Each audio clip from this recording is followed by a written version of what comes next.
Demografia e vendit vijon të jap sinjale alarme sipas të dhënave më të fundit të publikuara nga Instituti i Statistikave. Gjatë muajve prill, maj dhe qershor, në të gjithë territorin e vendit u regjistruan 5083 lindje, duke shënuar një rënje prej 3% krahasuar me të njëjtën periudhë të një viti më parë. Nga ana tjetër, numri i vdekjeve ka pësuar një ulje prej 3.7%, duke u regjistruar në kuotën e 4865 humbjeve të jetës.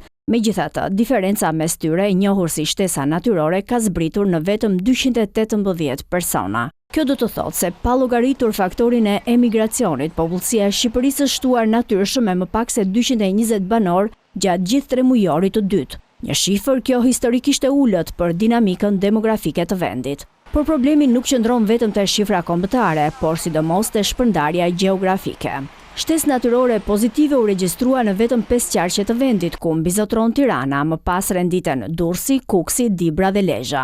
Ndërsa 7 qarqe të tjera, Korça, Fieri, Elbasani, Berati, Gjirokastra, Vlora dhe Shkodra, shënuan bilanc negativ, ku numri i vdekjeve ka kapërcyer ndjeshëm atë të lindjeve, duke reflektuar një popullsi në plagje të theksuar me ritme të ulta të lindshmërisë. Sipas të dhënave të Instat, qarku me shtesë natyrore më të lartë mbetet Tirana me 1033 lindje më shumë se sa vdekjet, ndërsa qarku me shtesë natyrore më të ulët është Korça me 265 vdekje më shumë se sa lindje.